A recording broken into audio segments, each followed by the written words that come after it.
নমস্কার বন্ধুরা, আজকে আমি তোমাদের জন্য নিয়ে চলে এসেছি ধাবা স্টাইল একদম অথেন্টিক কড়াই চিকেনের রেসিপি, যেটা তোমরা বাড়িতে খুব সহজেই বানিয়ে নিতে পারবে আর এর স্বাদ হয় কিন্তু দুর্দান্ত।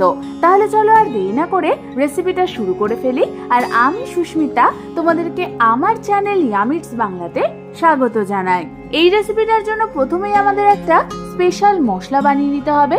তার জন্য আমি গ্যাস জ্বালিয়ে একটা ফ্রাইং প্যান বসিয়ে দিলাম আর তার মধ্যে দিয়ে দিলাম 1 চামচ পরিমাণ গোটা ধনে, 1 চামচ পরিমাণ মৌরি, হাফ চামচ পরিমাণ গোটা জিরে, 2খানা কাশ্মীরি শুকনো লঙ্কা আর 2খানা নর্মাল শুকনো লঙ্কা, আর দিয়ে দেব 4খানা এলাচ, 2 ইঞ্চি মতো দারচিনি আর 10 থেকে 15টা গোটা গোলমরিচ। এবার আমাদের মিডিয়াম ফ্লেমে এই সমস্ত মশলাগুলোকে হালকা হাতে নাড়াচাড়া করতে করতে ড্রাই রোস্ট করে নিতে হবে। 2 থেকে 3 মিনিট ধরে হালকা হাতে নাড়াচাড়া করার পর তোমরা দেখো আমাদের মশলাগুলো কিন্তু ড্রাই রোস্ট হয়ে গেছে। এবার এটাকে সাথে সাথেই আমি একটা অন্য পাত্রে নামিয়ে নেব আর মশলাগুলোকে ঠান্ডা হতে রেখে দেব কিছুক্ষণের জন্য। বেশ কিছুক্ষণ পর যখন মশলাগুলো সম্পূর্ণ ঠান্ডা হয়ে যাবে তখন আমি এটাকে একটা মিক্সার গ্রাইন্ডার জারের মধ্যে ট্রান্সফার করে দেব। তারপর এটার একটা ফাইন পাউডার আমি বানিয়ে নেব। তোমরা দেখো আমাদের কড়াই চিকেনের যে স্পেশাল মশলাটা লাগে সেটা কিন্তু একদম রেডি হয়ে গেছে। এবার এটাকে সরিয়ে রেখে অন্যদিকে আমি গ্যাস জ্বালিয়ে একটা লোহার কড়াই বসিয়ে দিলাম আর তার মধ্যে আমি দিয়ে দিলাম প্রায় 4 টেবিল চামচ পরিমাণ সাদা তেল। তেলটা হালকা গরম হলে আমি এর মধ্যে দিয়ে দেব প্রায় 500 গ্রাম মতো মিডিয়াম সাইজে কেটে নেওয়া চিকেনটাকে তেলে দেওয়ার পর আমাদের এটাকে হাই ফ্লেমে প্রায় 2 থেকে 3 মিনিট ধরে ভালো মতো নাড়াচাড়া করতে করতে ভেজে নিতে হবে। 2 থেকে 3 মিনিট ধরে নাড়াচাড়া করার পর তোমরা দেখো আমাদের চিকেনের গায়ের কালারটা হালকা চেঞ্জ হয়ে গেছে। ঠিক এই সময় আমি এর মধ্যে দিয়ে দেব হাফ করে কেটে নেওয়া প্রায় 6টা মতো টমেটো।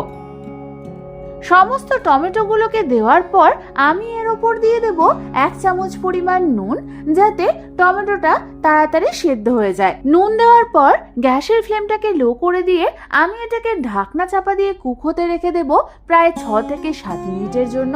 6 থেকে 7 মিনিট পর ঢাকনা খুলে তোমরা দেখো আমাদের চিকেনটার থেকে কিন্তু ভালো মতো জল বেরিয়ে এসেছে আর টমেটোগুলো সেদ্ধ হয়ে গেছে।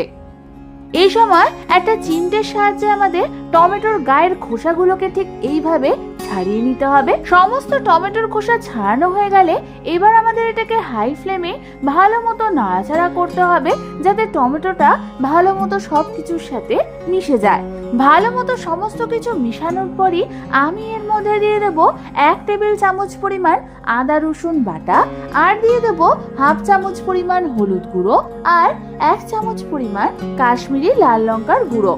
এবার আমাদের সমস্ত কিছুকে মিডিয়াম টু হাই ফ্লেমে ভালো মতো নাড়াচাড়া করে নিতে হবে। ভালো মতো নাড়াচাড়া করার পর আমাদের এটাকে মিডিয়াম ফ্লেমে কুক হতে রেখে দিতে হবে প্রায় 3 থেকে 4 মিনিটের জন্য, যাতে আদা রসুনের কাঁচা গন্ধটা চলে যায়।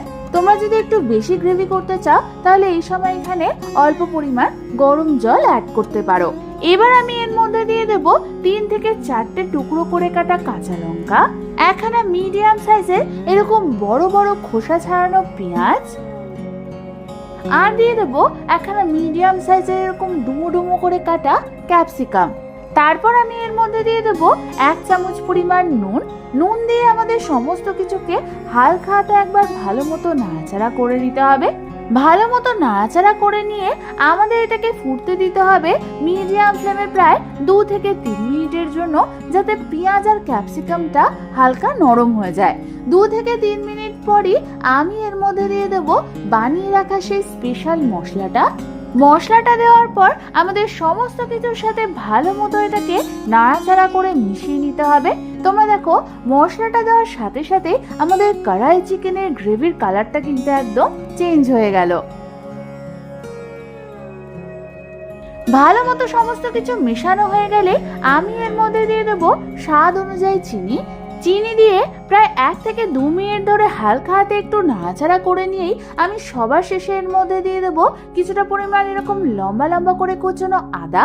ব্যাস তাহলে কিন্তু তৈরি হয়ে যাবে আমাদের দারুণ স্বাদের একদম ধাবা স্টাইলের কড়াই চিকেন। এবার শুধু গরম গরম সার্ভ করার অপেক্ষা। এই কড়াই চিকেনটা কিন্তু ভাত, রুটি, পরোটা, পোলাও, ফ্রাইড রাইস সবকিছুর সাথে দারুণ লাগে খেতে। তাহলে আর দেরি না করে বাড়িতে যে কোনো একদিন এটা নিশ্চয়ই ট্রাই করে ফেলো। আশা করি তোমাদের খুবই ভালো লাগবে। আর এই রেসিপিটা ভালো লেগে থাকলে একটা লাইক অবশ্যই করে দিও। আর এরকম দারুণ দারুণ রেসিপি আরো পেতে হলে আমার চ্যানেলটাকে সাবস্ক্রাইব করতে একদম ভুলো না। আজ তাহলে এ পর্যন্তই। আমি আবার চলে আসবো তোমাদের কাছে নতুন কোনো রেসিপি নিয়ে।